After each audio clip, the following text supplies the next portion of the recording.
Nous allons prier ensemble.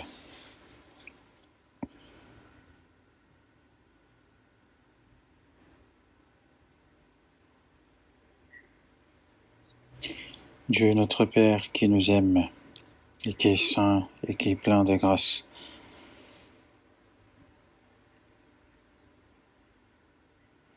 Et à cette époque de la fin des temps que tu as définie, tu nous as trouvés en premier et tu nous as donné la vie éternelle et l'espoir éternel et nous te remercions pour cela.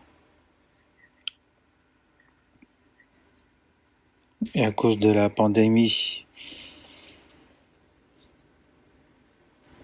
nous ne pouvons malheureusement prêcher cet évangile librement et que cette retraite d'été aussi. En fait, nous te remercions par le fait que cette retraite d'été puisse au moins se dérouler en ligne et que tu sois toujours avec nous.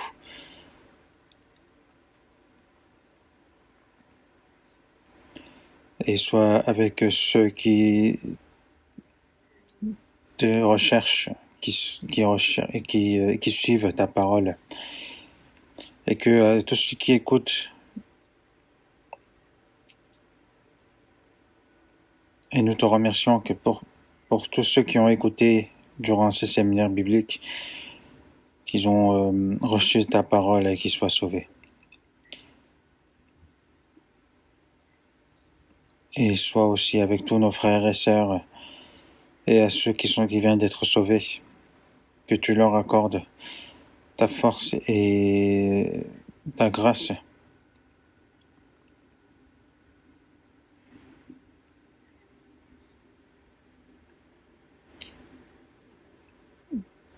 Qu'ils soient aussi maintenus par ta parole et par ta puissance, pour que nous puissions garder notre foi jusqu'à la fin des temps, et que nous puissions aussi vivre en tant que chrétiens.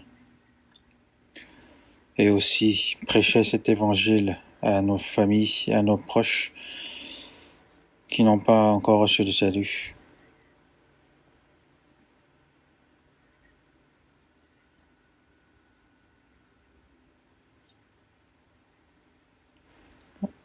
Et accorde-nous le temps et l'occasion de prêcher cet évangile justement à nos proches et à nos familles. Et que nous prions pour que cette pandémie puisse s'arrêter au plus vite pour que nous puissions de nouveau évangéliser librement. À cette heure-ci, nous te remercions de nous avoir réunis devant ta parole. Et aussi à tous ceux qui sont en train d'écouter aussi en ligne, nous te demandons de garder leur cœur et de les protéger pour que nous puissions comprendre ta volonté et tes œuvres et guide-nous à travers le Saint-Esprit pour cela. Et nous avons prié au nom du Seigneur Jésus.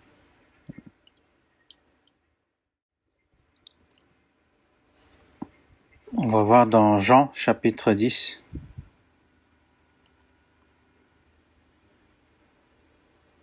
Jean chapitre 10, verset 28. Jean chapitre 10, verset 28. Je leur donne la vie éternelle, et elles ne périront jamais, et personne ne les ravira de ma main.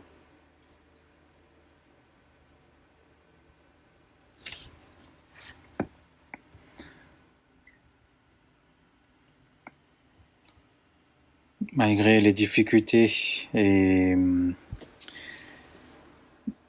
nous avons prêché l'évangile pendant cette semaine.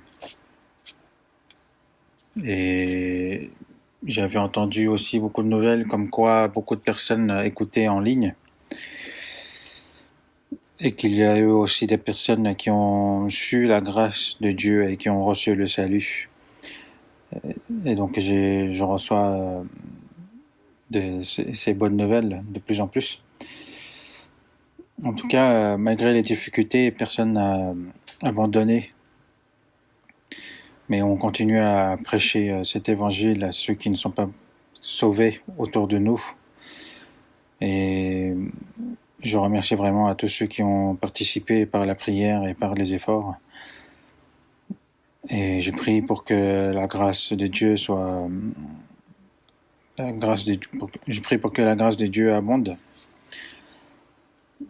et que tous nos efforts ne soient pas en vain. Je pense que Dieu a exercé aussi sa puissance. Donc la parole qu'on vient de lire, je leur donne la vie éternelle et ils ne périront jamais, et personne ne les ravira de ma main.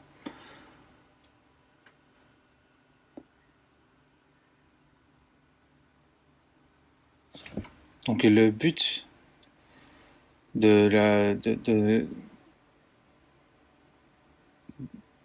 que nous ayons prêché justement cet évangile, c'est pour que personne ne périsse, mais qu'ils aient la vie éternelle. Parce que Jésus est venu pour donner la vie éternelle. Et les hommes sont venus sur cette terre pour recevoir cette vie éternelle.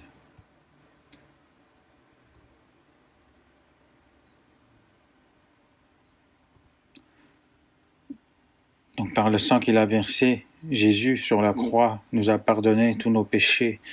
Et le Saint-Esprit est venu en nous maintenant et a fait comprendre d'abord à ceux qui ont reçu le salut, et justement par ces personnes qui ont reçu le salut en premier, Dieu a fait en sorte qu'il prêche cet évangile aux extrémités de la terre. Et nous vivons actuellement dans une période où justement cet évangile se propage aux extrémités de la terre. Donc ceux qui ont déjà reçu le salut ne peuvent empêcher de prêcher cet évangile, comme écrit dans Romains chapitre 1 verset 16. Car je n'ai point honte de l'évangile, c'est une puissance de Dieu pour le salut de quiconque croit. Donc cet évangile de grâce de Dieu, nous ne pouvons empêcher de le prêcher et nous ne pouvons point avoir honte de ça. Dans Actes chapitre 20, verset 24, l'apôtre Paul a dit « Mais je ne fais pour moi-même aucun cas de ma vie, comme si elle m'était précieuse, pourvu que j'accomplisse ma course avec joie et le ministère que j'ai reçu du Seigneur Jésus, d'annoncer la bonne nouvelle de la grâce de Dieu. » Donc pour prêcher cet évangile de Christ, je ne fais pour moi-même aucun cas de ma vie. Pour prêcher cet évangile de Christ qui a versé tout son sang pour moi, que je meure 100 fois, je ne fais aucun cas de ma vie. Et c'est une grande grâce. C'est ce qu'a fait vraiment l'apôtre Paul pour prêcher l'évangile le reste de sa vie. Il a failli mourir plusieurs fois, il a vécu dans la faim, dans le froid. Et à la fin, en prêchant l'évangile à Rome, il s'est fait décapiter. Donc c'est ce qui est décrit. Et beaucoup de personnes, depuis justement, ont sacrifié leur vie pour prêcher cet évangile. Et nous aussi, pour prêcher cet évangile, nous consacrons nos biens, notre temps, et même, si besoin, notre vie. Et nous sommes prêts, justement, à sacrifier toutes ces choses-là pour l'évangile. Parce que ce que nous voulons absolument,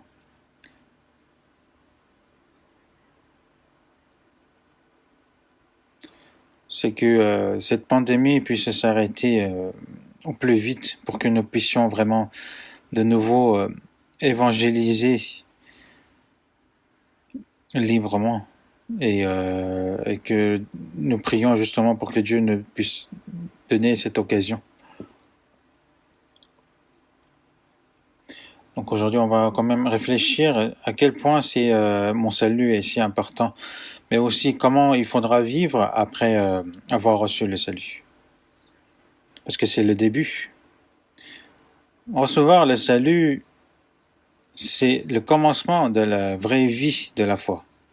Même si une personne a fréquenté pendant plusieurs années l'Église, s'il n'est pas sauvé, sa vie de foi n'a même pas commencé.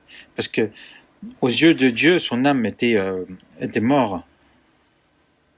C'est au moment quand il vit, quand il reçoit le salut, quand il devient enfant de Dieu, c'est à ce moment-là que la vie chrétienne commence. Donc la vie de foi commence au moment où nous avons reçu le salut.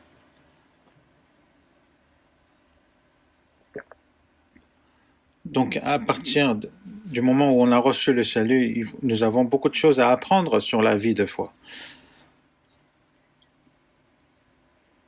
Donc dans la Bible, il y a beaucoup de paroles qui sont destinées à ceux qui n'ont pas reçu le salut. Il y a beaucoup de paroles aussi pour recevoir le salut, mais aussi beaucoup de paroles qui sont très bien détaillées pour enseigner comment vivre après le salut. Donc nous devons apprendre maintenant quelle est la vraie vie de la foi. Comme il est écrit dans Éphésiens chapitre 2 verset 8, car c'est par la grâce que vous êtes sauvés par le moyen de la foi. Et cela ne vient pas de vous, c'est le don de Dieu.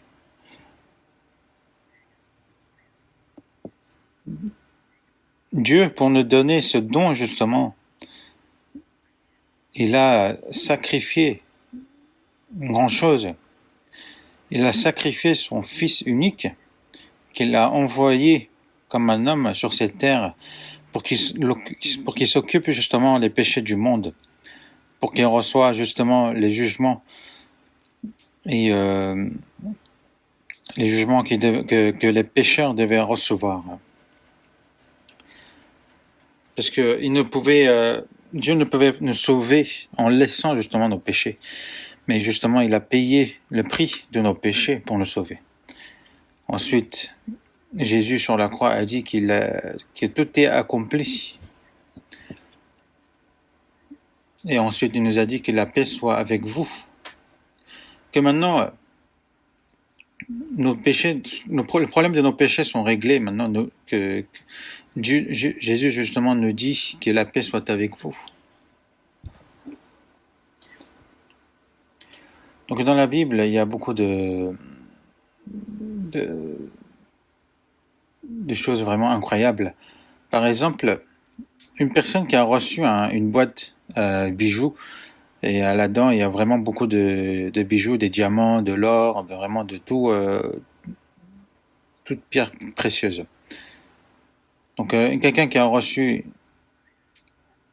un cadeau multiple, justement une boîte où il y a vraiment plusieurs cadeaux, c'est comme cela pour une personne qui vient d'être sauvée. Une personne qui vient d'être sauvée a reçu justement cette boîte à pierre précieuse. Donc il y a cette chose premièrement dans Éphésiens chapitre 1 verset 7, il est écrit: en lui nous avons la rédemption par son sang, la rémission des péchés selon la richesse de la grâce. Donc la rémission des péchés. Parce qu'il n'y a pas de salut sans le pardon des péchés. Parce que il est écrit dans Luc chapitre 1 verset 77, la connaissance du salut par le pardon des péchés. Donc premièrement,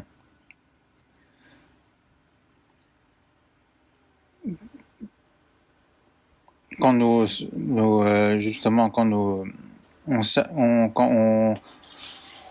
connaît justement cette grâce de Dieu, la première chose qu'on connaît, c'est que le Seigneur nous a pardonné nos péchés.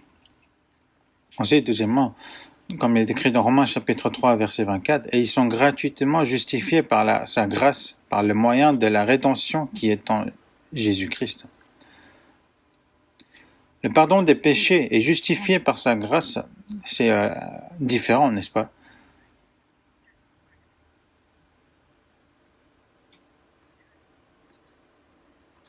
Parce que Jésus nous a pardonné nos péchés éternellement, donc nous n'avons plus nos péchés.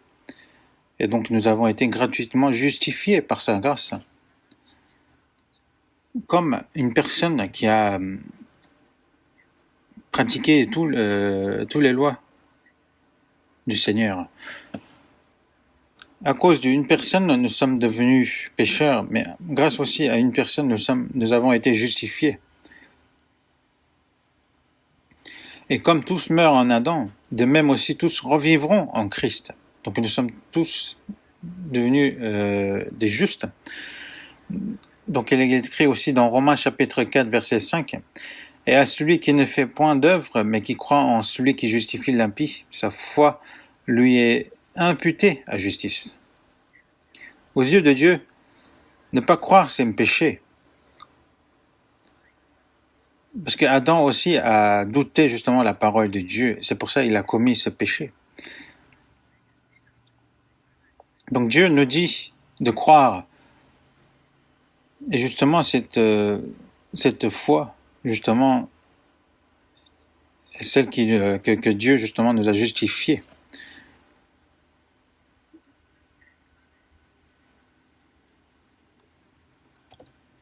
Ensuite, naître de nouveau. Comme il est écrit, si un homme ne naît de nouveau, il ne peut voir le royaume de Dieu. Si un homme ne naît d'eau et d'esprit, il ne peut entrer dans le royaume de Dieu. Donc c'est la condition pour entrer dans le royaume de Dieu.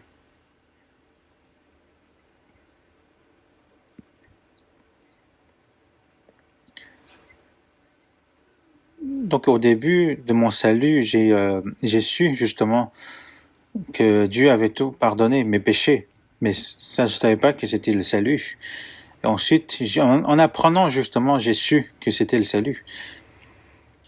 Comme il est écrit dans Jean chapitre 1, verset 12. Mais à tous ceux qui l'ont reçu, à ceux qui croient en son nom, elle a donné le pouvoir de devenir enfants de Dieu, lesquels sont nés.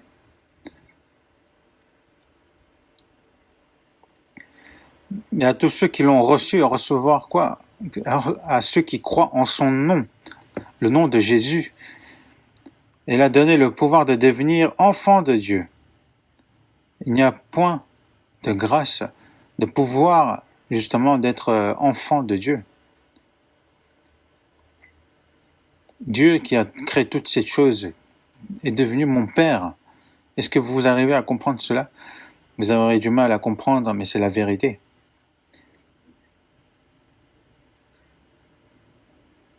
Et à Dieu, Jésus, qui, justement, après sa résurrection, quand il est venu parler vers la femme, elle a dit, « Mon Père est votre Père, Dieu. » Donc Jésus est justement le premier, et l'aîné, et maintenant, beaucoup d'enfants sont nés par la suite. Donc ce qui nous sommes, justement. Donc aussi recevoir la vie éternelle. Je leur donne la vie éternelle et ils ne périront jamais. Donc une personne qui est sauvée a reçu justement cette vie éternelle et il ne périra jamais. Certains disent, même des personnes qui sont sauvées iront en enfer. Mais ça c'est faux. Ceux qui disent ça, ça veut dire qu'ils ont pas reçu le salut. Ils ont mal compris. Il ne peut y avoir des cas où un enfant de Dieu qui a reçu la vie éternelle va en enfer. Parce que Dieu a dit aussi que personne ne les ravira de ma main.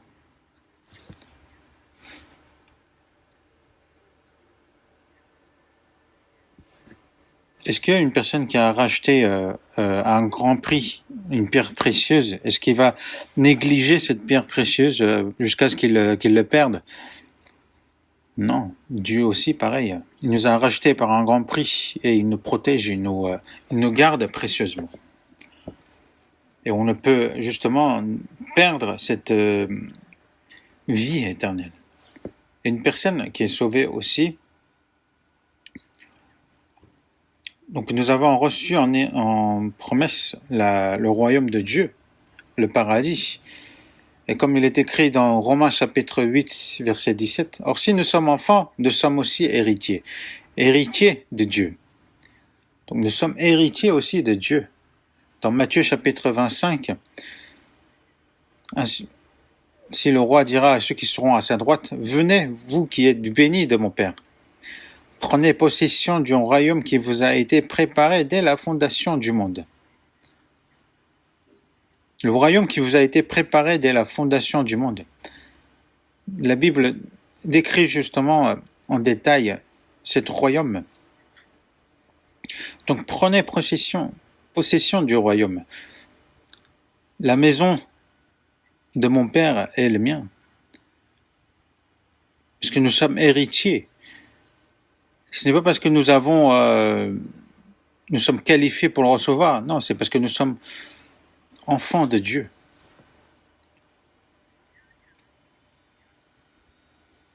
Parce qu'il dit, il nous a régénérés pour une espérance vivante par la résurrection de Jésus-Christ d'entre les morts, pour un héritage qui ne se peut ni corrompre, ni souiller, ni flétrir, lequel vous est réservé dans les cieux. C'est pour nous donner toutes ces choses-là, justement, que Dieu nous a sauvés.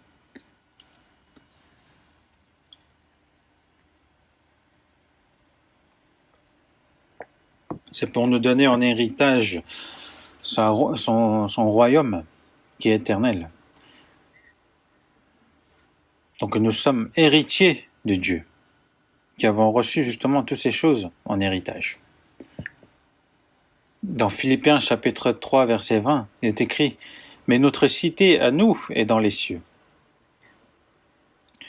Si on est né en Corée du Sud, par exemple, nous sommes citoyens de la Corée du Sud, et certains se vantent d'être citoyens d'Amérique, des États-Unis, mais ce n'est rien. Parce que nous avons reçu la citoyenneté des cieux. Tout est déjà fini administrativement.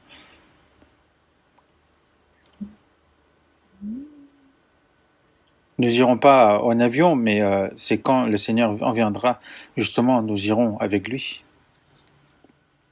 Donc nous sommes citoyens du royaume des cieux.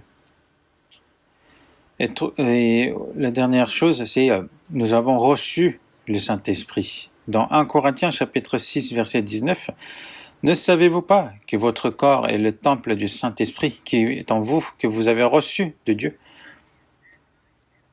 Où est-ce qu'il y a le temple du Saint-Esprit? C'est mon corps. C'est en moi que le Saint-Esprit demeure. Ça, au début, j'avais du mal à comprendre. Mais dans Galates chapitre 3 verset 2, il est écrit « Et c'est par les œuvres de la foi que vous avez reçu l'Esprit ou par la prédication de la foi. » Une personne, quand il est né, il doit y avoir dans son corps le cœur, la foi, les poumons. Il a tout ce qu'il leur faut pour le vivre. Mais ça, quand on est enfant, on ne sait pas. C'est quand on grandit, quand on apprend sur l'anatomie, justement, on sait que, en moi, j'ai le cœur, j'ai la foi, j'ai tout. C'est pareil, quand une fois qu'on est sauvé, qu'on sait que, le Saint-Esprit est en moi. Et c'est quelque chose d'incroyable. Parce que c'est la promesse de Dieu. Parce que nous avons été scellés du Saint-Esprit qui nous a été promis.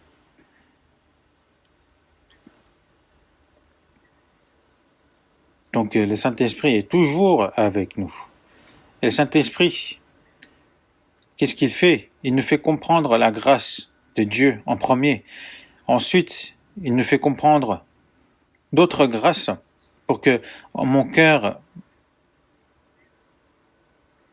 la joie et le remerciement se remplissent et que ma vie soit transformée de jour en jour pour que je devienne justement une personne apte à être l'enfant de Dieu et transforme justement la vie d'une personne qui est sauvée pour qu'il nous transforme justement en quelqu'un justement qui n'a point honte, qui n'auront point honte d'être d'entrer justement dans le royaume des cieux. Donc recevoir le salut et comprendre ces 7 choses-là.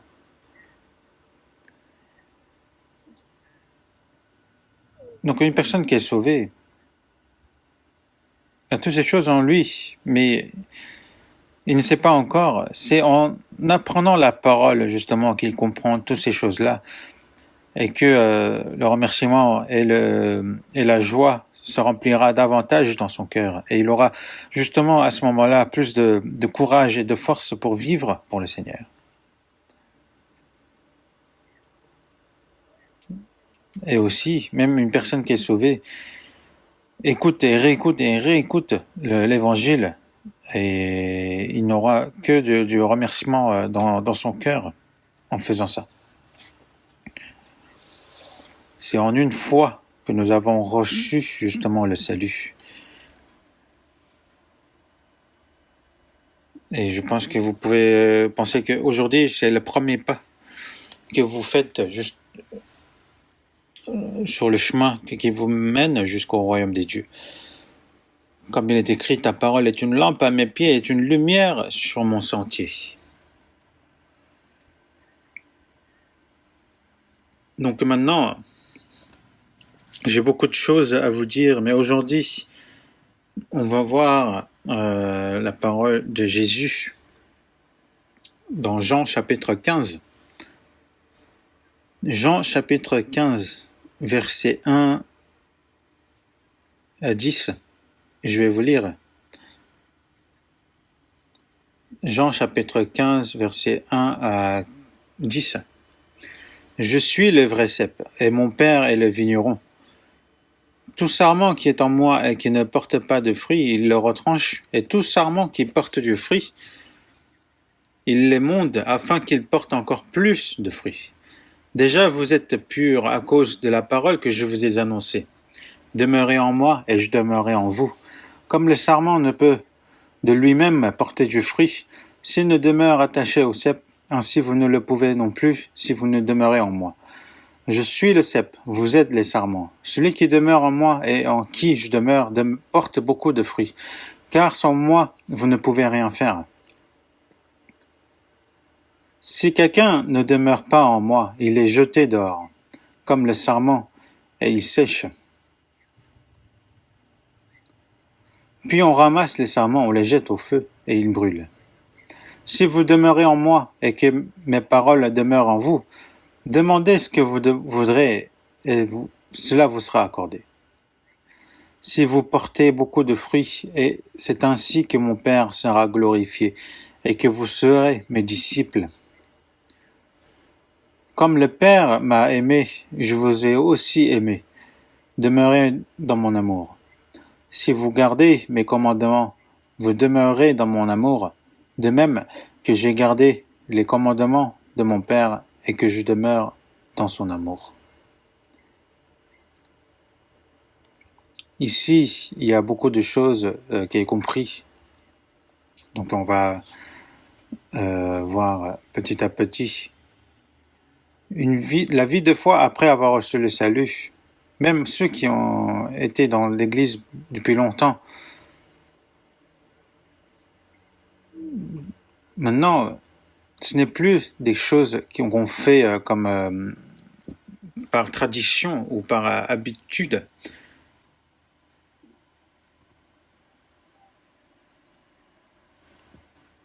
Donc, au sein des églises, nous enseignent de vivre comme une bonne personne. Après, oui, beaucoup de personnes vivent comme une bonne personne en étant gentils, mais bien sûr, les chrétiens sauvés aussi doivent vivre en étant gentils et en étant de bonnes personnes, mais ce n'est pas tout.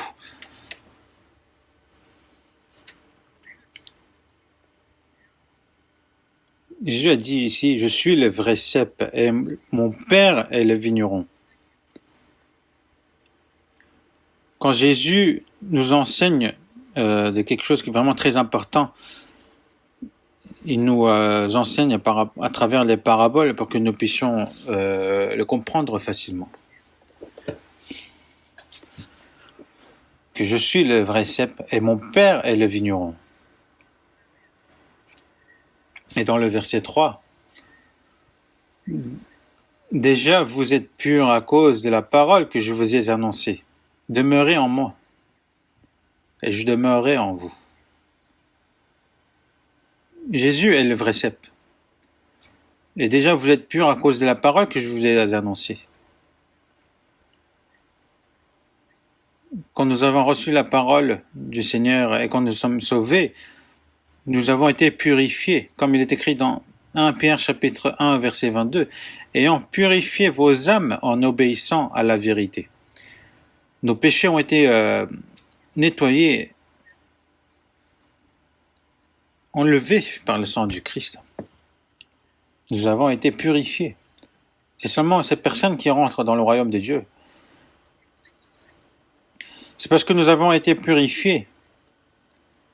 Donc, déjà, vous êtes purs à cause de la parole que je vous ai annoncée. Demeurez en moi et je demeurerai en vous. Demeurez en moi. Ce verset est vraiment un verset très important.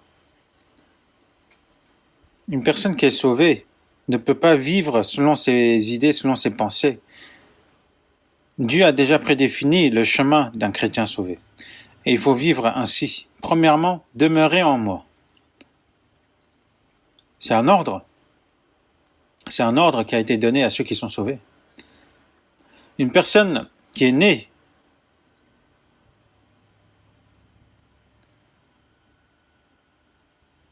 ils vivent dans la protection et dans l'amour de la famille, des parents, des frères et sœurs. Et c'est là-dedans, justement, qu'il grandit dans l'amour et dans la protection. Et c'est ce que l'enfant doit faire.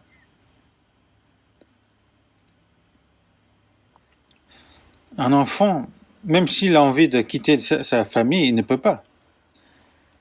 Ce qui est le contraire des animaux. Par exemple, il y a des petits, dès qu'ils sont nés, ils vivent leur vie en étant éloignés de ses parents. Mais la plupart des nés, des nouveau-nés, justement, des animaux aussi, doivent recevoir la protection et l'amour de ses parents.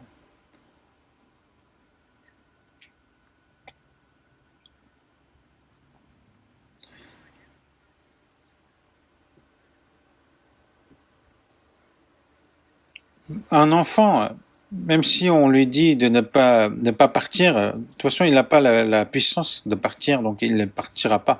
Mais un homme une personne qui vient d'être sauvée, il a toujours ce corps et même après avoir reçu le salut, il a toujours cette envie de vivre selon ses envies, selon ses pensées. Et donc, il nous ordonne justement de demeurer en lui. Et dans une continue aussi, il est dit, j'ai appris comment demeurer dans le Seigneur. Donc c'est ça qu'il faut apprendre, comment demeurer en Seigneur.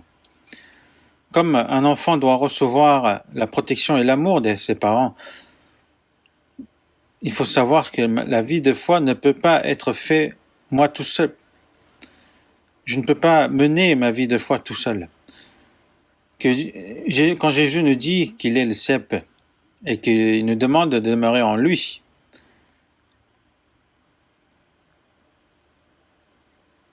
donc le cep justement reçoit les nutriments dans les racines et envoie au sarment. Et les sarments justement doivent être collés au cep. Le sarment et le cep, c'est quelque chose qui ne peut être divisé. Il faut que ce soit toujours ensemble. Et qu'est-ce que c'est de demeurer en Seigneur? Dans Jean chapitre 1 verset 16, il est écrit « Et nous avons tous reçu de sa plénitude et sa grâce et grâce pour grâce. En Seigneur, c'est de grâce pour grâce.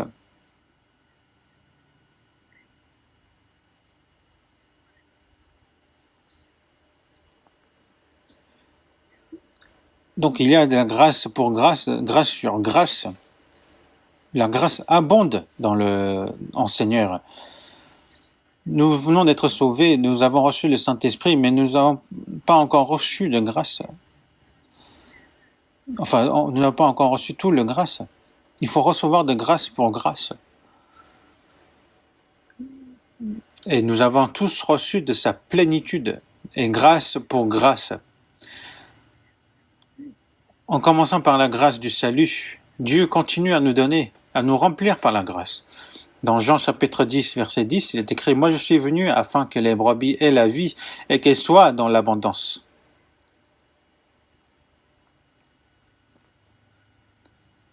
Une personne, quand il est né, c'est en étant au sein de sa mère, en étant dans la protection et l'amour de ses parents et qu'il grandit. Et nous aussi, justement, nous avons cet amour et cette grâce que le Seigneur nous donne en demeurant en lui. Et nous devons recevoir justement cette grâce et la vie en étant collés au cep.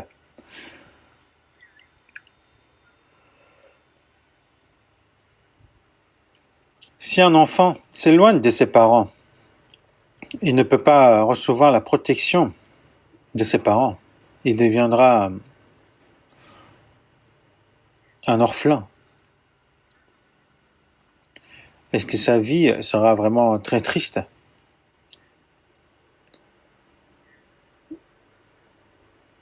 Après avoir reçu le salut, la vie de foi ne peut grandir tout seul.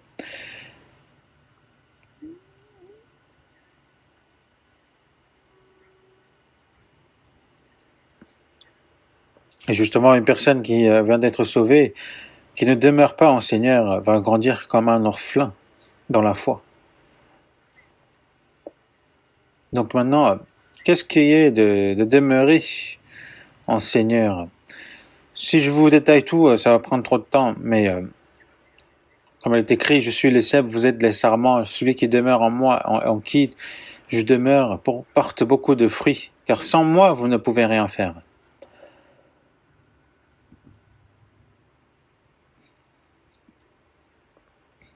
Le cep,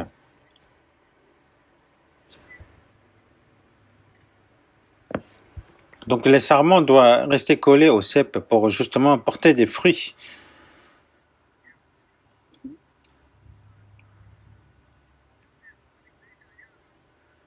Les sarments, justement, doivent porter beaucoup de fruits pour rendre la joie, justement,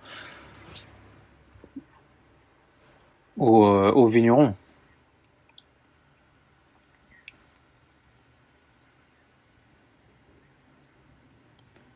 Un sarment, quand il reste collé au cep et quand il grandit par les nutriments envoyés par le cep depuis la racine, justement, il portera des fruits automatiquement. Ce n'est pas lui qui fait les efforts.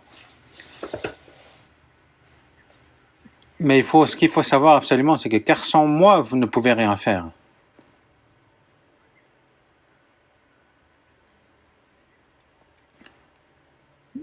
Un sarment, s'il est éloigné du cep, s'il veut porter par lui-même des fruits, est-ce qu'il pourra le faire? Non, il ne pourra pas. C'est en étant collé au cep, justement, qu'il reçoit les nutriments nécessaires pour pouvoir porter des fruits.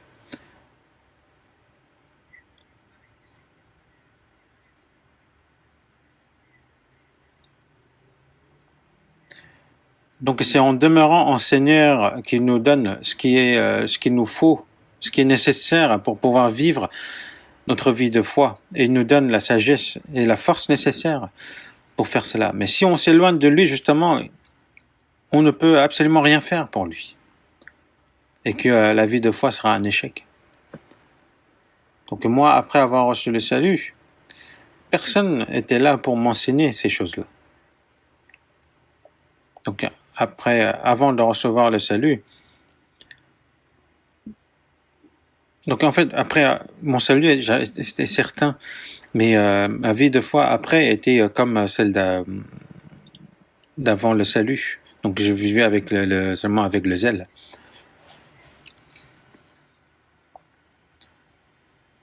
Mais après, ensuite, par la suite, j'ai appris ce qu'était vraiment la vie de foi et j'ai commencé à demeurer en Seigneur. Et ensuite, dans le Jean chapitre 15, verset 7, « Si vous demeurez en moi et que mes paroles demeurent en vous, demandez ce que vous voudrez et cela vous sera accordé. » Si vous demeurez en moi et que mes paroles demeurent en vous, si vous demeurez en moi et que mes paroles demeurent en vous, demandez ce que vous voudrez et cela vous sera accordé. Et la vie de foi,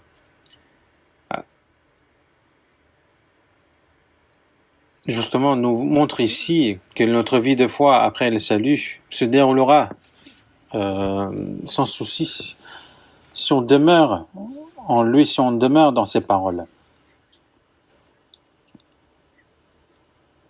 Donc, après avoir reçu le salut, le Saint-Esprit vient en nous et il nous enseigne à travers les paroles. Il nous fait comprendre justement à quel point le salut que nous avons reçu est grand et que l'amour de Dieu, la grandeur justement, il nous fait comprendre aussi la grandeur de l'amour de Dieu, nous remplit par sa grâce, mais aussi par les paroles. Justement, pour recevoir le salut, c'était par la parole que nous avons reçue, mais aussi la transformation de notre vie dans la vie de foi, c'est par la parole. Demeurer en Seigneur, c'est de demeurer dans les paroles.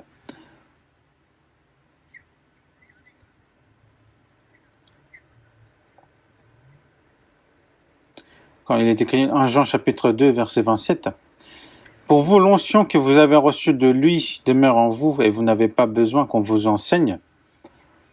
Mais comme son onction vous enseigne toute chose et qu'elle est véritable et qu'elle n'est point un mensonge, demeurez en lui selon les enseignements qu'elle vous a donnés. » Donc, après avoir reçu le salut, si on demeure en Seigneur, le Saint-Esprit œuvre pour nous montrer justement toutes les paroles de Dieu en nous. Dans Jean chapitre 14, verset 26, il est écrit « Mais le Consolateur, l'Esprit Saint, que le Père enverra en mon nom, vous enseignera toutes choses et vous rappellera tout ce que je vous ai dit. » Après avoir reçu le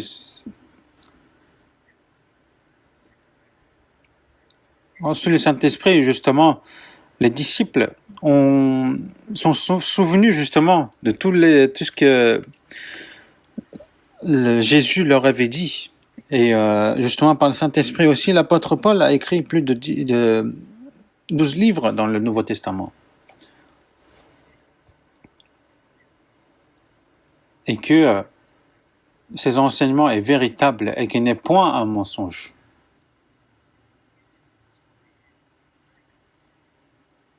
On n'a plus besoin d'un enseignement qui vienne des hommes, mais seulement les enseignements qui viennent du Saint-Esprit nous suffisent.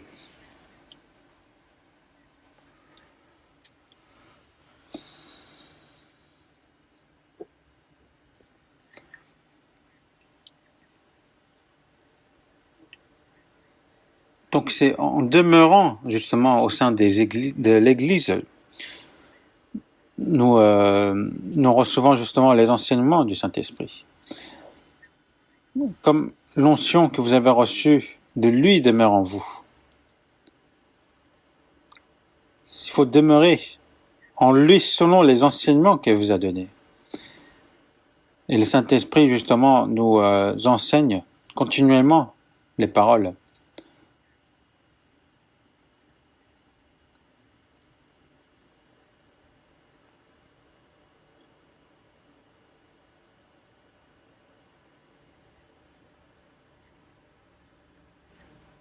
Et par la suite, il nous donne aussi la force et le courage de pouvoir vivre pour le Seigneur. Ensuite, chapitre 15, Jean chapitre 15, verset 9. Comme le Père m'a aimé, je vous ai aussi aimé. Demeurez dans mon amour. Si vous gardez mes commandements, vous demeurez dans mon amour, de même que j'ai gardé les commandements de mon Père et que je demeure dans son amour. Comme le Père m'a aimé, je vous ai aussi aimé. Comme le Père m'a aimé. Dieu a aimé Jésus parce qu'il était son Fils unique. Et le Seigneur justement nous dit que je vous ai aussi aimé, comme le Père m'a aimé.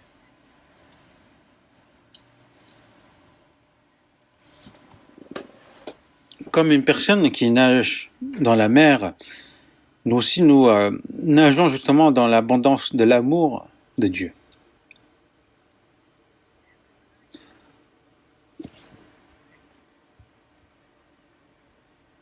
Donc demeurez dans mon amour.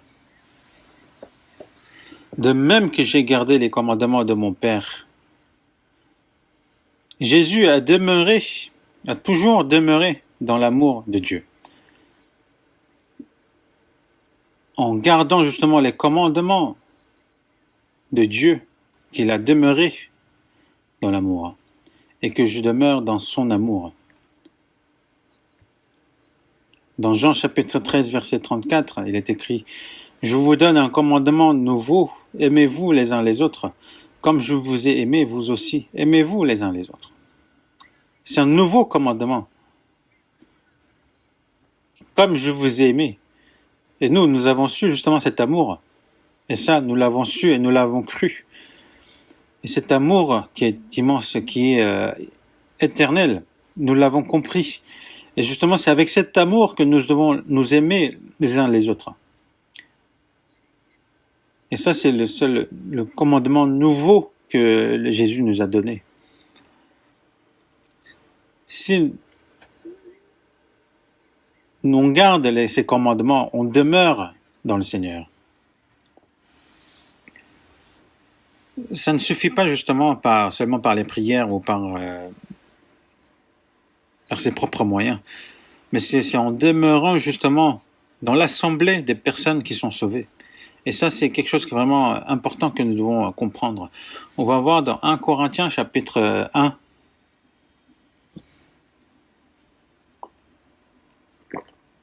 1 Corinthiens chapitre 1.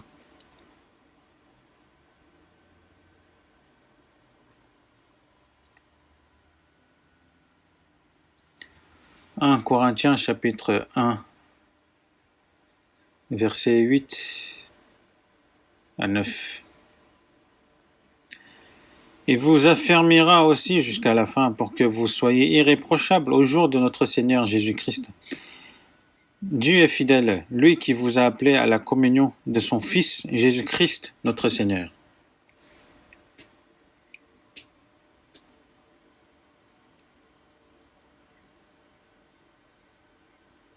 Il vous affermira aussi jusqu'à la fin pour que vous soyez irréprochables au jour de notre Seigneur Jésus-Christ. »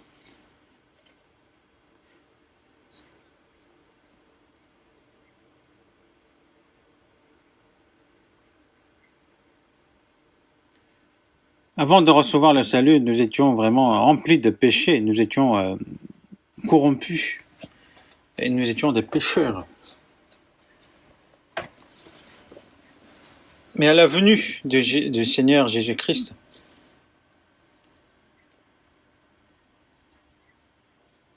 parce que nous avons reçu le salut en étant vraiment pitoyables, mais quand le Seigneur reviendra, nous devons devenir ceux qui sont dignes d'être appelés à la communion de son Fils Jésus-Christ, que nous soyons irréprochables.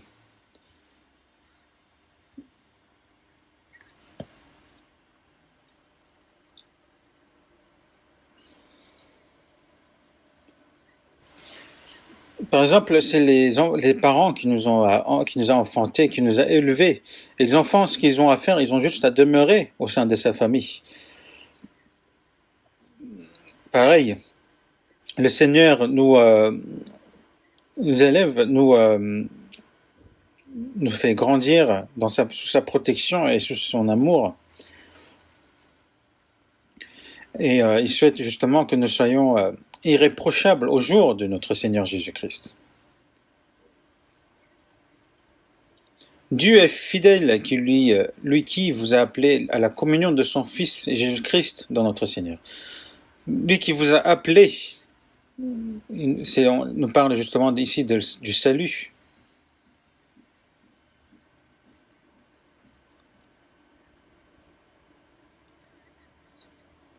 C'est l'appel de Dieu.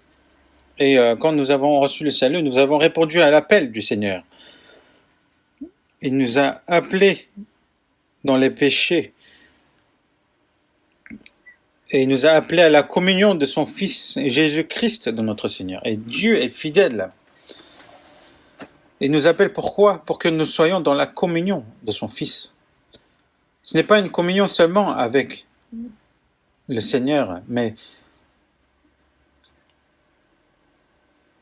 après avoir reçu le salut, comme il est écrit dans 1 Jean chapitre 1 verset 3,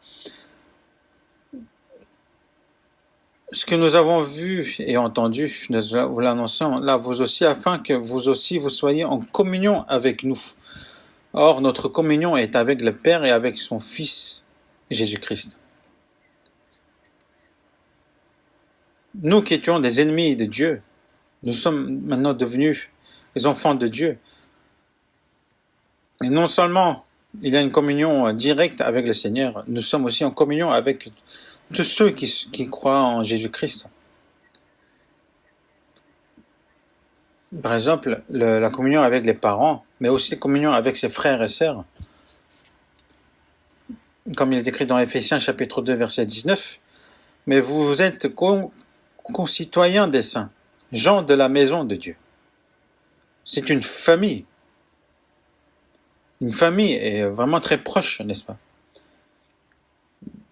Après, il y a des personnes, oui, certes, ils sont famille, mais ils sont vraiment pire que des étrangers.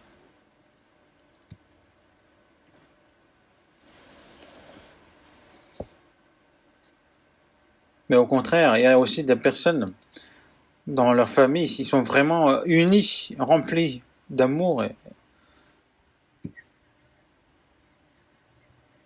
Mais maintenant, nous sommes des frères et sœurs, nous sommes les enfants de Dieu, et nous avons maintenant la même destinée. Et ça, c'est la communion. Ce n'est pas moi je prends mon pain, toi tu prends ton pain. Ça, ce n'est pas la communion, n'est-ce pas? Dieu est fidèle, lui qui vous a appelé à la communion de son Fils Jésus-Christ, notre Seigneur.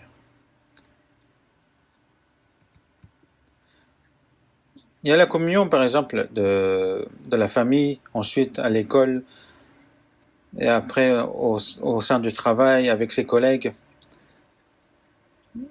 Et aussi les animaux, c'est selon leurs espèces. C'est selon les espèces qui sont en communion. Pareil pour nous qui sommes sauvés. Maintenant, les statuts dans le monde, ce n'est plus important. Quelle que soit la nationalité, quelle que soit la couleur de la peau, qu'il soit riche ou pauvre, qu'il ait bien appris, beaucoup appris ou non, nous avons le même Dieu et nous sommes les mêmes frères et sœurs. Et c'est grâce à ça, justement, que nous pouvons avoir cette communion. Et c'est une communion qui est sainte. Parce que c'est une communion qui est sainte. Parce que c'est une communion avec Dieu et le Christ. Et ça, on appelle l'Église. En grec, on dit ecclésia. C'est une assemblée qui est différenciée du monde. Ceux qui ont reçu l'amour de Dieu, qui sont justement identifiés, sélectionnés, différenciés de ce monde. Et Dieu, non seulement il m'a sauvé, mais il m'a aussi placé au sein de cette assemblée, qui est l'Église.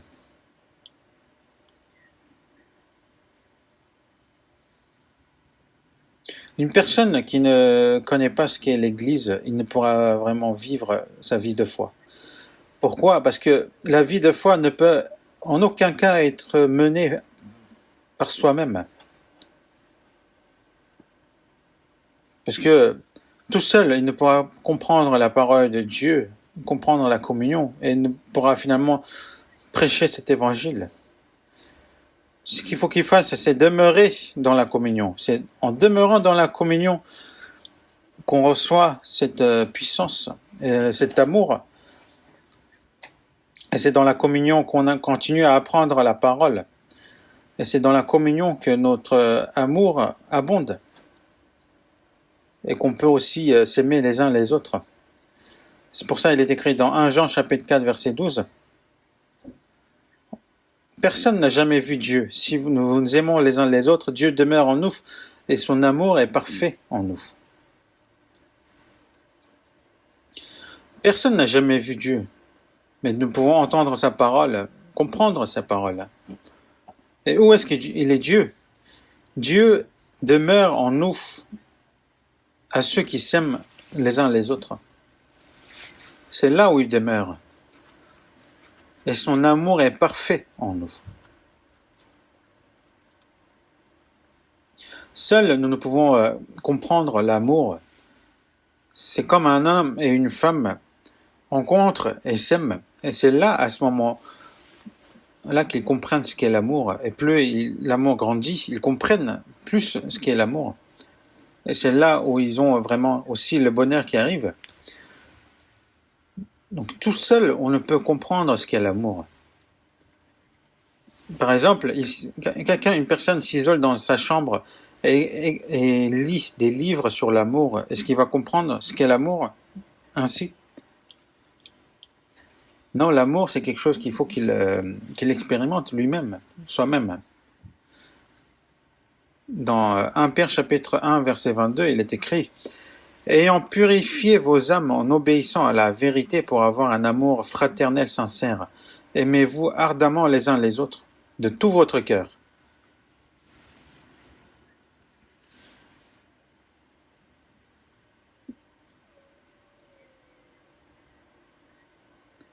La flamme de l'amour brûle dans mon cœur et le Saint-Esprit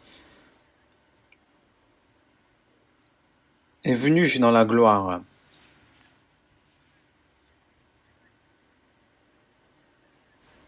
Quiconque croit que Jésus est le Christ est né de Dieu, et quiconque aime celui qui l'a engendré aime aussi celui qui est né de lui.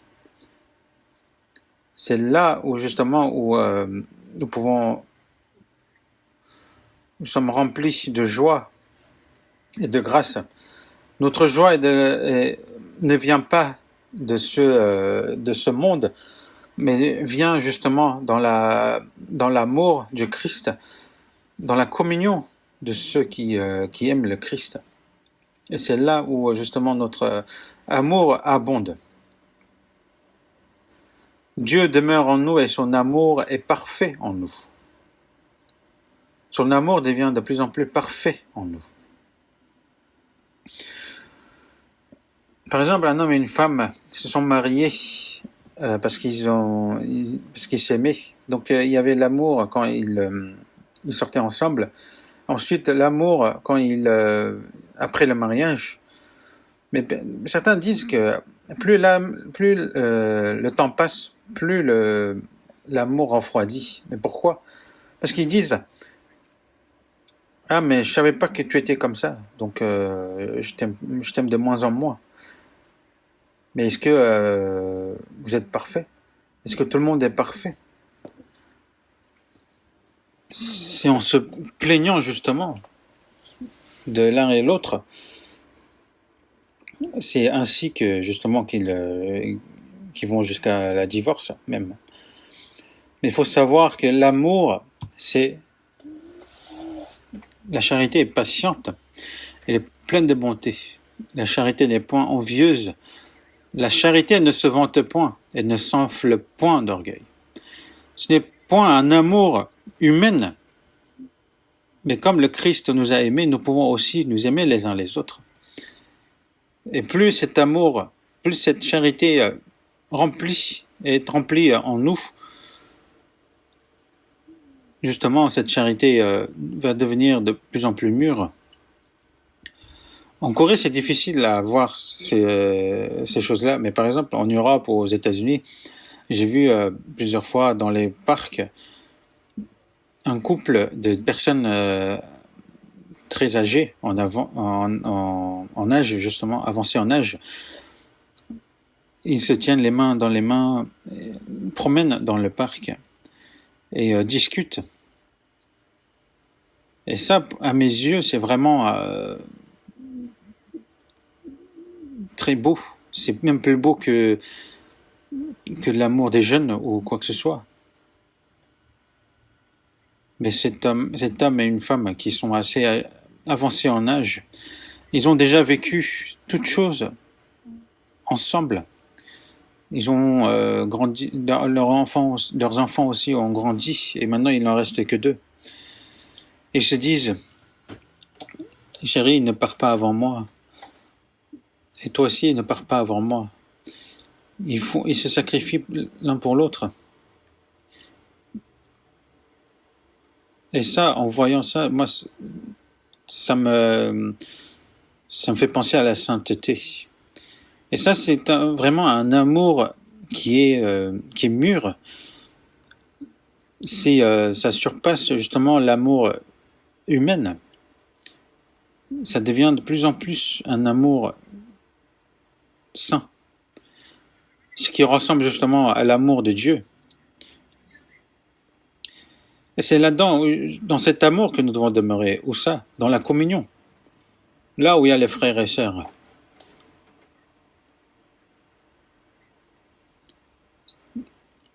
Donc ceux qui sont sauvés, justement, demeurent dans cet amour, dans la parole, s'entraident, et en ayant la même espérance, fassent les mêmes efforts pour l'évangile. Il n'y a pas plus beau que ça. Comme il est écrit, voici qu'il est agréable, qu'il est doux pour les frères de demeurer ensemble. Même aux yeux de Dieu, il n'y a pas plus beau que ça. Et pour nous aussi, c'est pareil. Donc demeurer en moi, qu'est-ce que cela signifie? Demeurer en Seigneur. Dans 1 Corinthiens chapitre 12 verset 13, nous avons tous en effet été baptisés dans un seul esprit pour former un seul corps, soit juif, soit grec, soit esclave, soit libre. Et nous avons tous été abreuvés d'un seul esprit. Et aussi dans 1 Corinthiens chapitre 12 verset 27, vous êtes le corps de Christ et vous êtes ses membres, chacun pour sa part.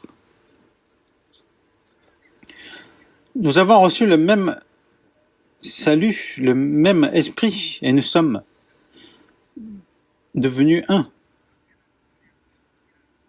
Quand on dit que le mari et la femme ne forment qu'un, c'est parce qu'ils ont le même destin. Parce qu'ils avancent pour le même destin.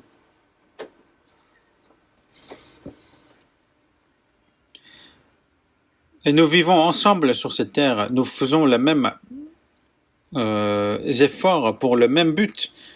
Et nous sommes devenus un. Nous sommes devenus chacun les membres du Christ. Et nous sommes devenus le corps de Christ. Et notre tête, justement, est Christ.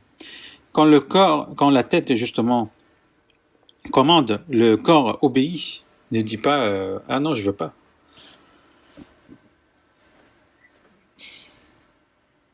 Du nerf crânien va jusqu'au système nerveux central, ensuite se propage au nerf périphérique.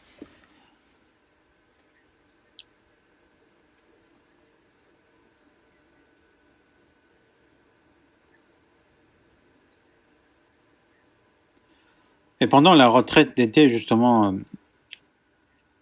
cette fois-ci on n'a pas pu, mais à chaque fois il y avait presque une dizaine de milliers de personnes qui se réunissent, qui font les efforts, qui transpirent pour faire les services, en recevant justement l'ordre venant du Christ qui est notre tête, pour sauver les âmes. Et justement, en voyant ceux qui sont sauvés à travers ça, et ça, je trouve vraiment que c'est dommage que cette année on n'a pas pu voir cela, mais même si on n'a pas vu de nos yeux, nous savons que nous sommes ensemble. Et ce n'est pas parce que nous ne pouvons nous réunir que nous sommes un. Nous ne sommes pas un. Donc demeurez en Seigneur. C'est vraiment quelque chose qui est incroyable. On va voir dans Jean chapitre 10.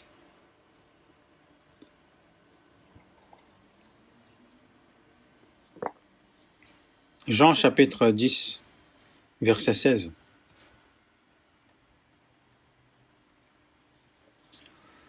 Jean chapitre 10, verset 16. J'ai encore d'autres brebis qui ne sont pas de cette bergerie.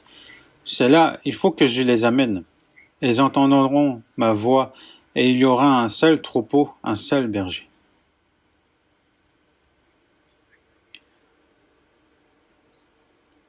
Dans Jean chapitre 10, il est écrit que Jésus dit que je suis le bon berger. Il est le bon berger qui a risqué sa vie, qui a sacrifié sa vie pour nous.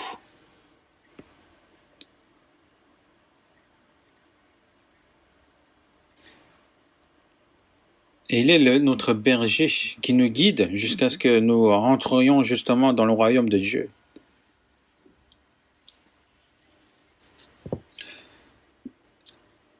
Et ce troupeau, donc c'est au départ, cette bergerie justement, c'était commencé par les Juifs, mais il y a aussi d'autres troupeaux justement qui n'ont pas encore reçu le salut. Donc il faut qu'on les emmène vers le berger, comme il est écrit. J'ai encore d'autres brebis qui ne sont pas de cette bergerie. C'est là, il faut que je les amène.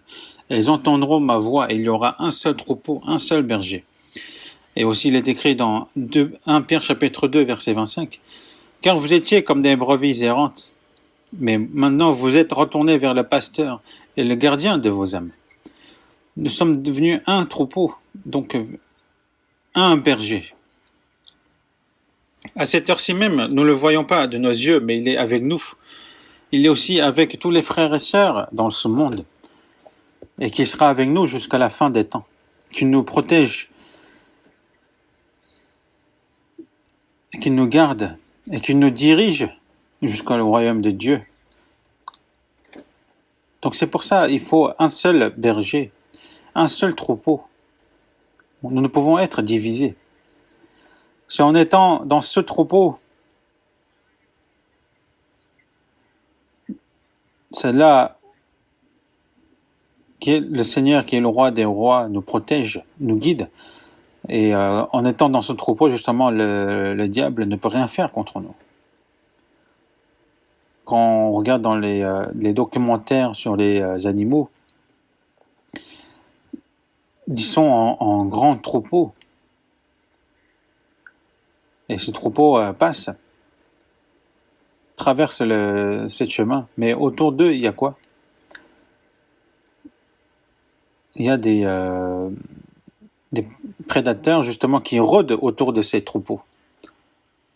Parce que dans ces troupeaux, il peut y avoir des animaux qui boitent ou des petits. Mais en étant justement dans le troupeau, ils sont en sécurité. Parce qu'ils se protègent chacun entre eux.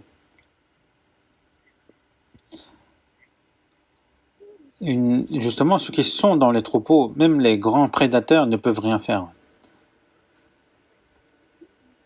Mais ces prédateurs, ce qu'ils font, ils rôdent pour voir justement des animaux justement qui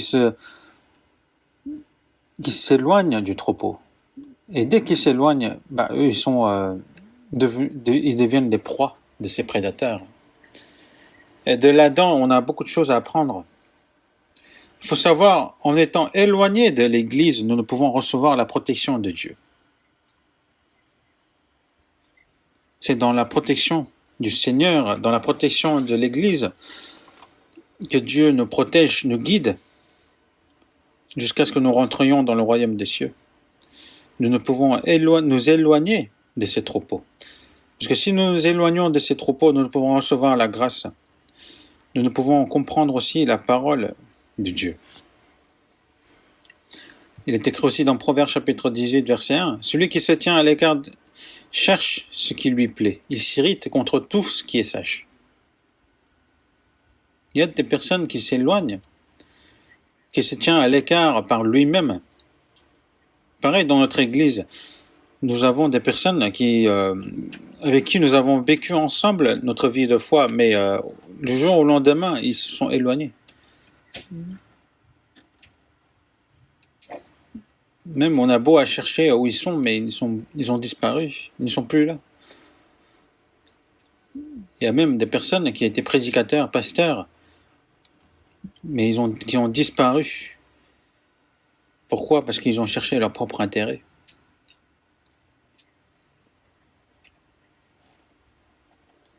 Celui qui se tient à l'écart cherche ce qui lui plaît. Il s'irrite contre tout ce qui est sage. Il cherche à vivre selon ses désirs, sa convoitise. Il s'irrite contre tout ce qui est sage. Donc il ne peut recevoir l'enseignement du Saint-Esprit. Une personne, il connaissait vraiment bien la Bible, il évangélisait vraiment bien, et il a été même appelé prédicateur. Et tous les frères et sœurs le reconnaissaient, etc.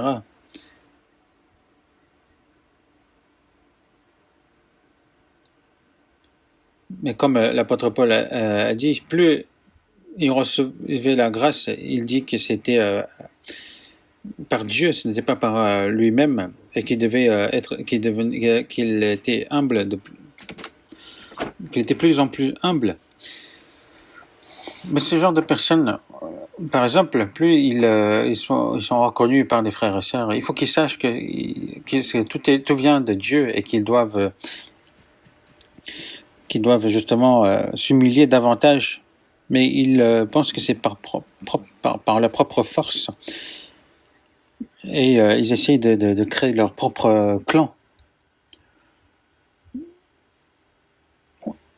Mais au final, en voyant ces gens-là, personne n'a vraiment réussi. Ce sont des insensés. Quoi qu'il arrive, nous ne pouvons nous éloigner du troupeau du Seigneur. S'éloigner du troupeau du Seigneur, cela signifie s'éloigner du Seigneur.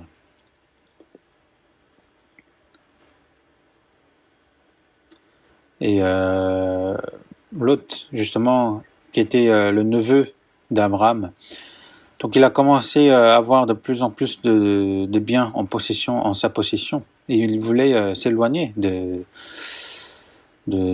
son oncle. Il voulait vivre par ses propres forces. Donc Abraham dit, parce que les bergers d'Abraham et de Lot se disputaient à cause des biens qu'ils avaient. Et quand Abraham lui avait dit ça, justement, Lot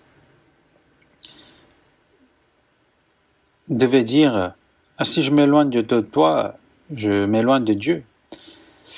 Mais quand Abraham lui a dit, sépare-toi de moi, donc si tu vas à gauche, j'irai à droite, si tu vas à droite, j'irai à gauche. Il n'a pas hésité une seconde et il a regardé là où bon lui semblait et il est parti.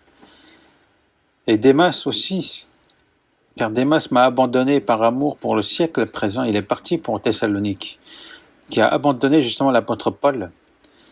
Donc beaucoup aussi partent selon leurs désirs.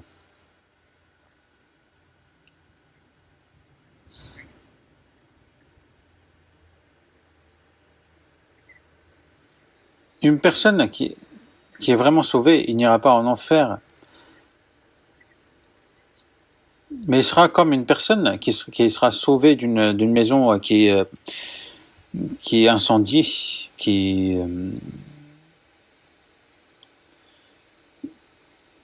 donc une personne justement qui s'éloigne sera comme une personne qui est sauvée d'une maison en feu, qui sort de la maison en sous-vêtements.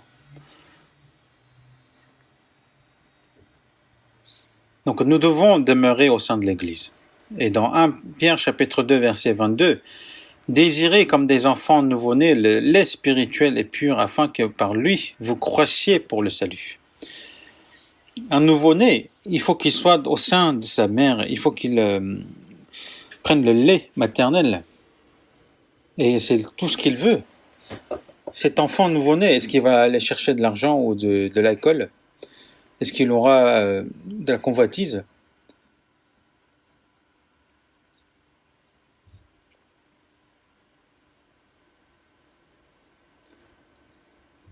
Donc désirer comme des enfants nouveau-nés le lait spirituel et pur. Il faut aimer à entendre, à écouter et à lire la parole et à obéir à la parole.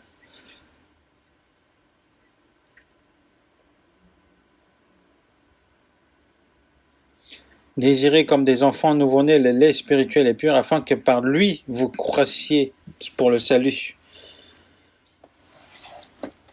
Et on se transforme, on devient de plus en plus comme une personne digne de chrétiens sauvés. La personnalité justement se forme au sein de lui, grandit. On va voir dans Colossiens chapitre 2.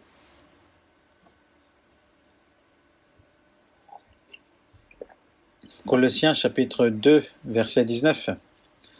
Sans s'attacher au chef dont tout le corps, assisté et solidement assemblé par les jointures et les liens, tire l'accroissement que Dieu donne. Sans s'attacher au chef qui est la tête. S'il ne s'attache pas au chef qui est la tête, il dit c'est ce qu'il veut, il veut vivre selon sa propre volonté. Mais ce n'est pas possible.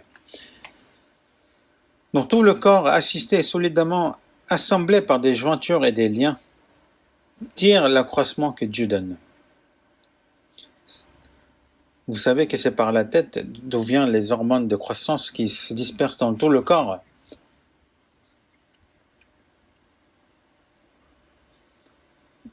Donc tout le corps assisté solidement assemblé par des jointures et des liens.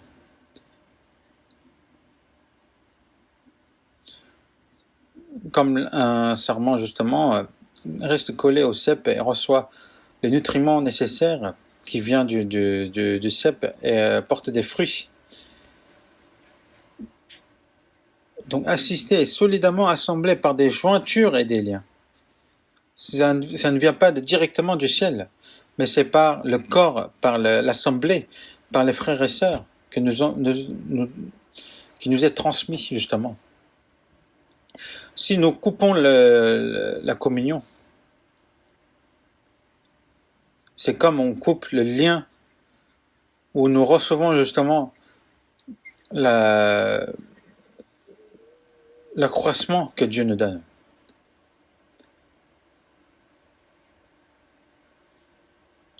Depuis le jour où nous avons connu l'amour de Dieu, nous vivons en grandissant.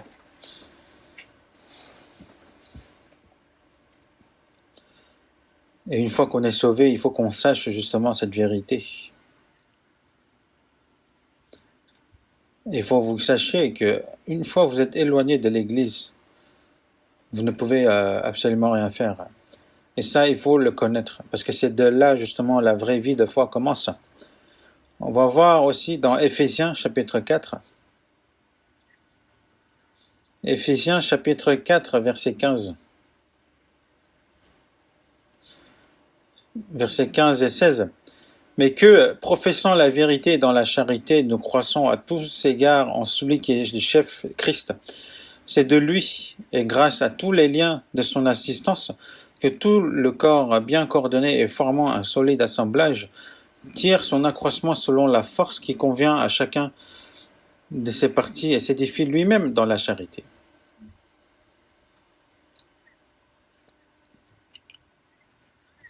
Mais que professant la vérité dans la charité, nous croissions à tous égards en celui qui est le chef Christ.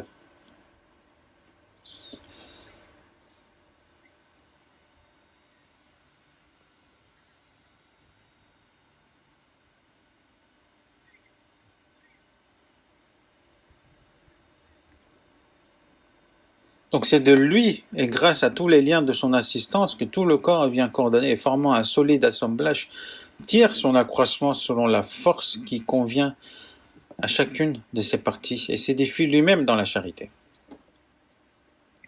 C'est par aussi par les frères et sœurs que Dieu nous enseigne, nous fait apprendre et comprendre les choses. Et aussi par les parties, on s'édifie soi-même dans la charité.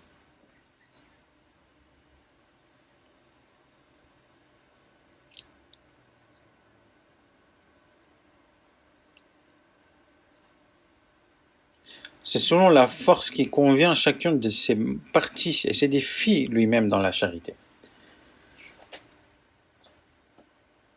Et c'est en s'aimant, c'est en étant dans la charité, justement, nous édifions le corps du Christ.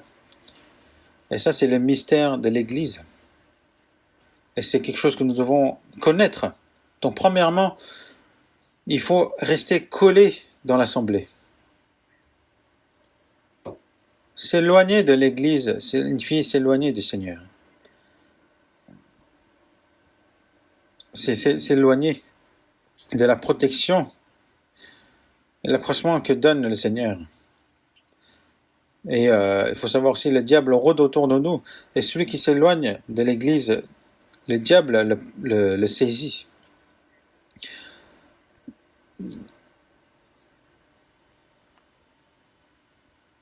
Dans Jean chapitre 10, versets 5 à 6, il est écrit « Ils ne survivront pas point un étranger, mais ils fuiront loin de lui parce qu'ils ne connaissent pas la voix des étrangers. »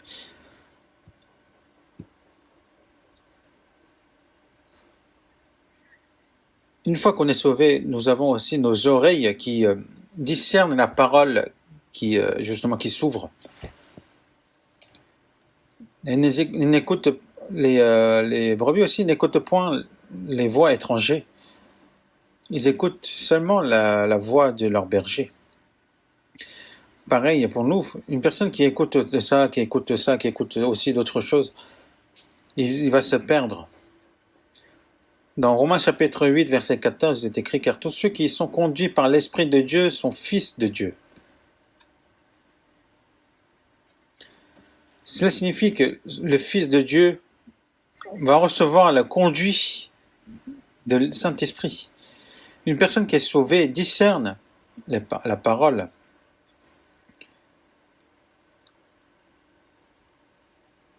Mais comment suivre Dieu? C'est en suivant la parole qu'on suit Dieu. Et autre chose, comme il est écrit dans 1 Pierre chapitre 4 verset 2, afin de vivre non plus selon les convoitises des hommes, mais selon la volonté de Dieu pendant le temps qu'il lui reste vivre dans la chair. Avant de recevoir le salut, on suivait ses propres désirs, ses propres convoitises. C'était le chemin de l'enfer. Mais c'est de là que Dieu nous a sauvés. Et maintenant, il ne nous reste pas beaucoup de temps à vivre dans ce monde. Dans Somme chapitre 116, verset 12, « Comment rendrai-je à l'Éternel tous ses bienfaits envers moi ?» Après avoir reçu le salut, nous vivons pour rendre la grâce que Dieu nous a donnée. Ces grâces que Dieu nous a données, ces bienfaits que Dieu nous a donnés, comment rendrai-je à l'Éternel? Et ma vie qui me reste est trop courte pour rendre tous les bienfaits que Dieu m'a donnés. Mais malgré ça, il faut quand même le rendre.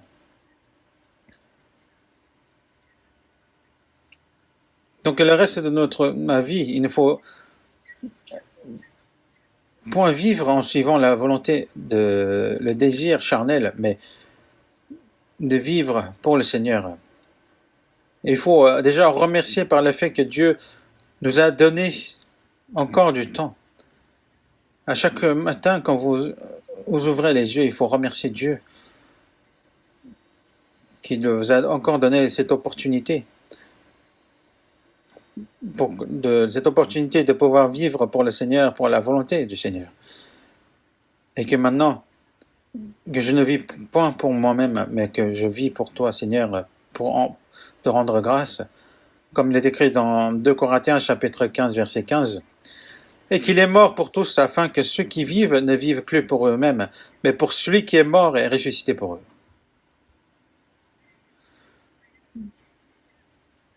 Le Seigneur est mort pour des gens comme nous. Mais pourquoi? Pour ceux qui sont sauvés ne vivent point pour eux-mêmes, mais pour vivre pour celui qui est mort et ressuscité pour eux.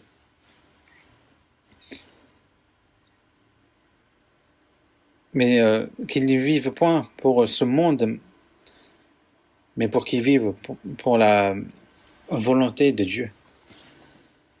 Et comme il est écrit dans Romains chapitre 12, verset 2, « Ne vous conformez pas au siècle présent, mais vous soyez transformés par le renouvellement de l'intelligence, afin que vous discerniez quelle est la volonté de Dieu, ce qui est bon, agréable et parfait. » C'est en apprenant la parole justement qu'on discerne ce qui est la volonté de Dieu, ce qui est bon et agréable et parfait à Dieu. C'est en vivant ainsi que nous rendons la grâce au Seigneur. Et qu'il est normal aussi de vivre ainsi, non? Une personne qui est sauvée ne peut pas vivre selon bon lui semble, comme les gens de ce monde. S'il vit ainsi, cela signifie qu'il est soit il n'est pas sauvé, soit il est en train de se tromper lui-même.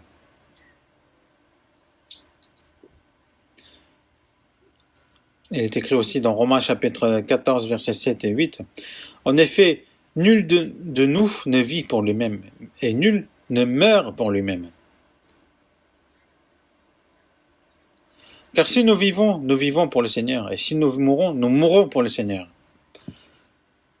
Parce que parmi nous aussi, il y a des personnes qui vivent pour lui-même et qui meurent pour lui-même, mais ça c'est un mensonge. Car si nous vivons pour le Seigneur, et si nous mourrons pour le Seigneur. Soit donc que nous vivons, soit que nous mourrons, nous sommes au Seigneur.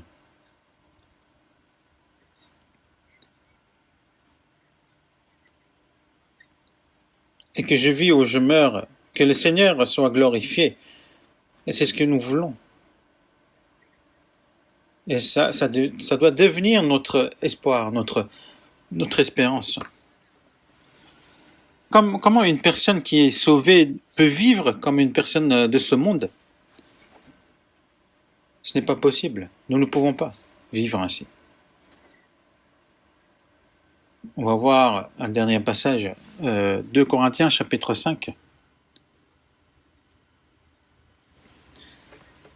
2 Corinthiens chapitre 5, versets 9 et 10. C'est pour cela. Donc c'est versets 9 et 10, on va le lire ensemble. C'est pour cela aussi que nous nous efforçons de lui être agréable, soit que nous demeurions dans ce corps, soit que nous le quittions. Car il nous faut tous comparaître devant le tribunal de Christ afin que chacun reçoive selon le bien ou le mal qu'il aura fait, étant dans son corps.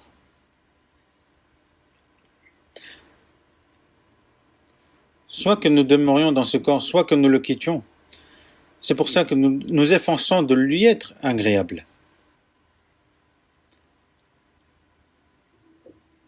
Si en demeurant dans ce corps, on lui soit agréable, il faut le faire.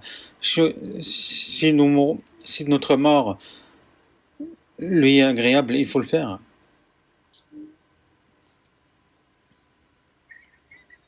Mais pourquoi agir ainsi?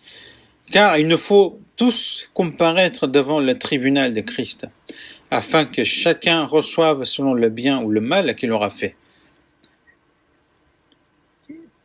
Ces gens de ce monde, ils seront jugés à cause de leurs péchés.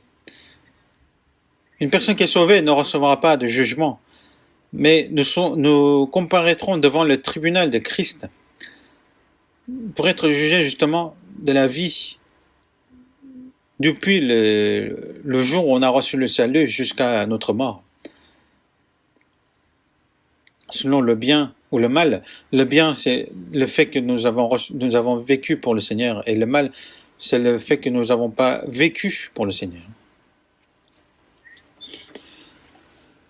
Et toutes ces choses vont être comparues dans le tribunal de Christ et nous serons jugés. Et ce jugement ne sera pas pour l'enfer, mais pour la récompense. Dans Apocalypse chapitre 22, verset 12, le jour où le Seigneur viendra, donc il est dit, « Voici, je viens bientôt, et ma rétribution est avec moi pour rendre à chacun selon ce qui est son œuvre. » Et ma rétribution est avec moi pour rendre à chacun. Et que ma rétribution est avec moi pour rendre à chacun selon ce qu'est son œuvre.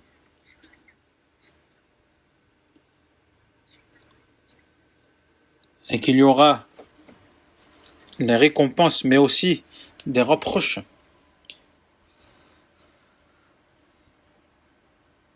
Si on était des bons serviteurs ou si on était de mauvais serviteurs. Parce que Dieu a dit pour rendre à chacun selon ce qu'est son œuvre. Il est écrit aussi dans 1 Corinthiens chapitre 15 verset 58. Ainsi, mes frères bien-aimés, soyez fermes, inébranlables, travaillant de mieux en mieux à l'œuvre du Seigneur, sachant que votre travail ne sera pas vain dans le Seigneur.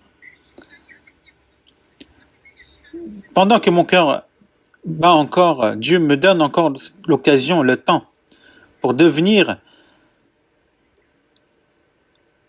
des travailleurs aux œuvres du Seigneur, de travailler mieux en mieux, pour que nous n'ayons point honte quand nous nous retrouverons devant le Seigneur. Et nous devons vivre vraiment une vie d'obéissance pour que justement recevoir la récompense. Et tous ceux qui viennent d'être sauvés, je vous félicite au nom du Seigneur et soyons ensemble dans la communion et aussi soyons ensemble jusqu'au jour où nous nous comparaîtrons devant le Seigneur. On va prier ensemble. C'est Dieu notre Père qui est plein de grâce. En ces temps de fin de temps, fin du monde,